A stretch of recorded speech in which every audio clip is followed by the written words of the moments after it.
Welcome to Fan4Racing Radio. We're back again for the ARCA Menards Series at Daytona Review.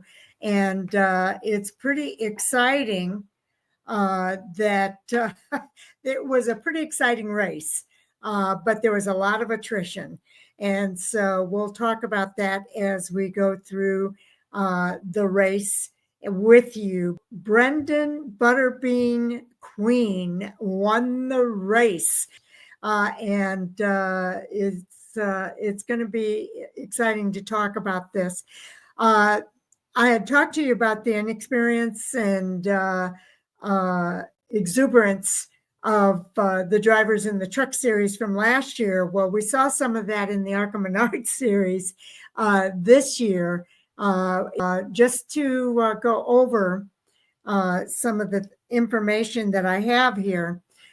Brendan Butterbean Queen drives the number 28 Best Repair Net Chevrolet and won the Ride the Dente 200 at Daytona International Speedway on Saturday, leading the last 10 laps to score his first career ARCA Menards Series victory in his second career series start.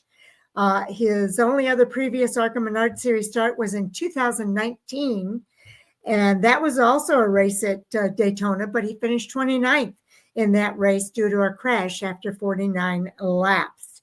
Now, Queen's victory is the seventh ARCA Menards Series victory for his team owner, Mark Webb's Pinnacle Racing Group.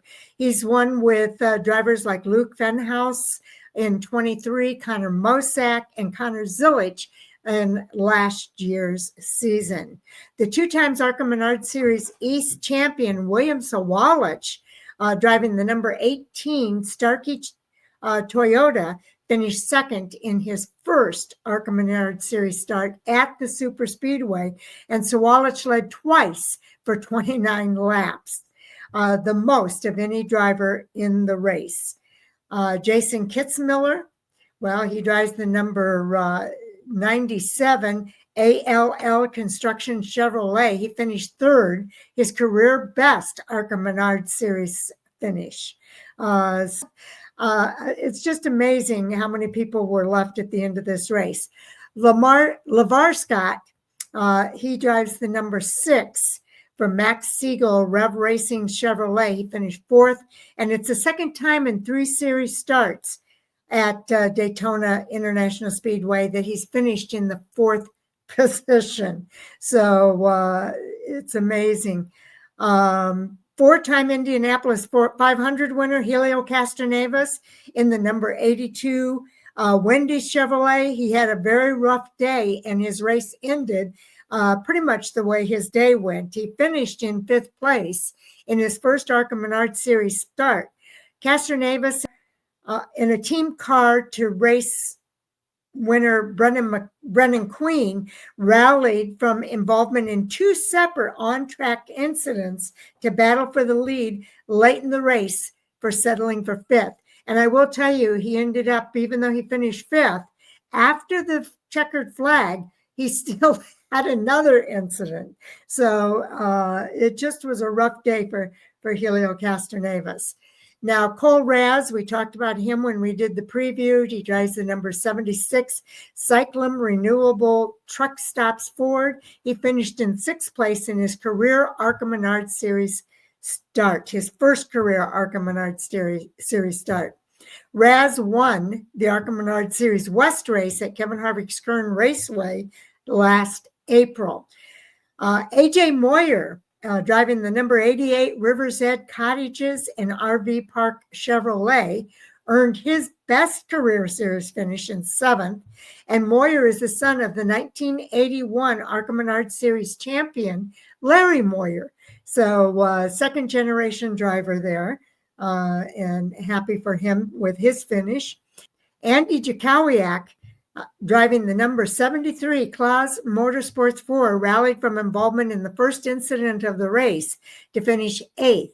Now, Jakowiak was able to race up into the top 5 late in the race despite damage to nearly every side of his race car. There was a lot of banging up in this race. A lot of incidents and a lot of cars were pretty torn up.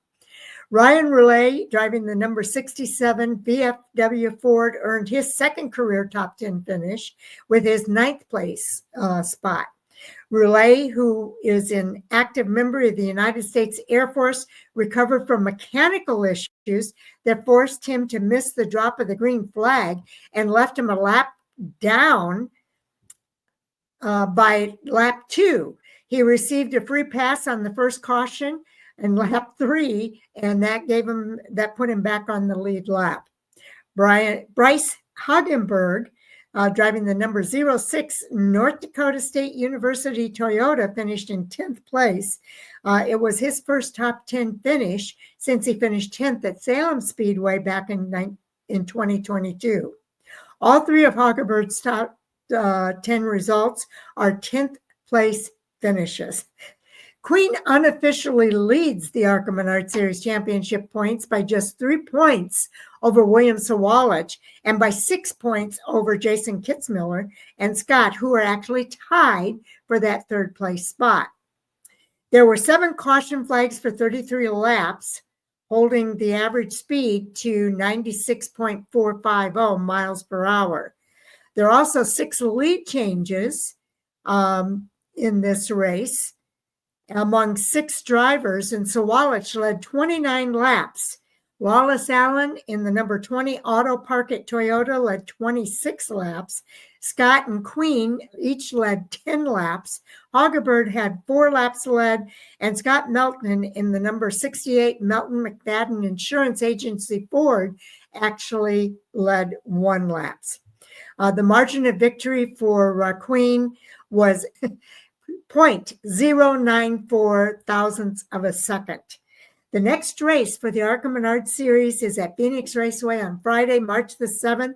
It's a combination event with the ARCA Menards Series West, and it'll be the second race for them. This race will be televised on Fox Sports 1 starting at 8 p.m. Eastern Time, but it'll be 5 p.m. Pacific Time. That's local time. The race also will be broadcast live on select affiliates of the MRN radio network nationwide. Live streaming and scoring data for all on-track activity is available at arcaracing.com, and up-to-the-minute updates are available by following at ARCA_racing on X, formerly known as Twitter. So I'm going to give you the other 3 that finished on the lead lap. Hunter Deschâtel, actually in the number 57 finished in 11th place. Jason White in the number 9 was 12th, and Ed Pompa is 13th in the number 10. So the rest of the drivers finished 3 or more laps down. And let me go down and tell you, there were actually 40 drivers in this race. That tells you how much there were drivers that were beating and banging in this race. This was a race that I believe it wasn't that many laps, and we had drivers that were racing 77 laps down. In fact, from position 33 to position 40, that's 7 drivers that were 70 or more laps down. So that is pretty darn amazing. There were several incidents. I mentioned that Helio Castroneves had a kind of a rough day. He ended up in the top 5, but he did have a rough day.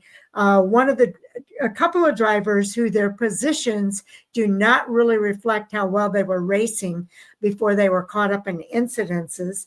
And that was the number 20 of Lawless Allen for Venturini Motorsports and his teammate, Isabella Robusto, in the number 55.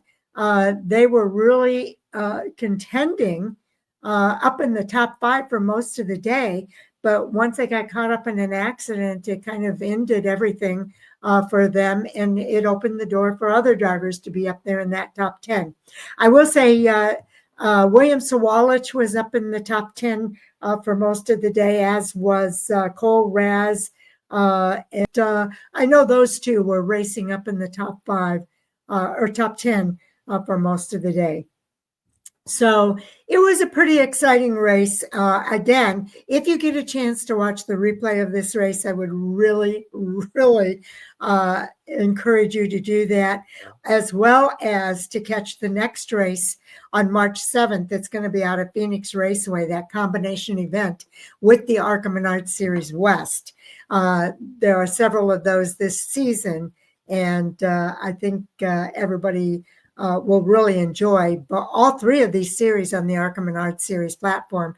You've got the main series, which is the ARCA Menards Series, and then you've got the ARCA West and the ARCA East. And again, it's going to be a very exciting season on this platform. So tune in again. I'm probably going to do the Xfinity Series review. That was another exciting race. And I can't wait to tell you about the results there. So tomorrow is the Daytona 500. You'll want to tune in for that. They've moved up the time of that race. Instead of 2:30 p.m. Eastern, you'll want to tune in to that race at 1:30 p.m. Eastern time tomorrow. They moved it up because of weather, and I'm sure they're hoping to get at least half of that race in so that it can be called and they can declare a winner on Sunday. So thanks for listening. We really appreciate you.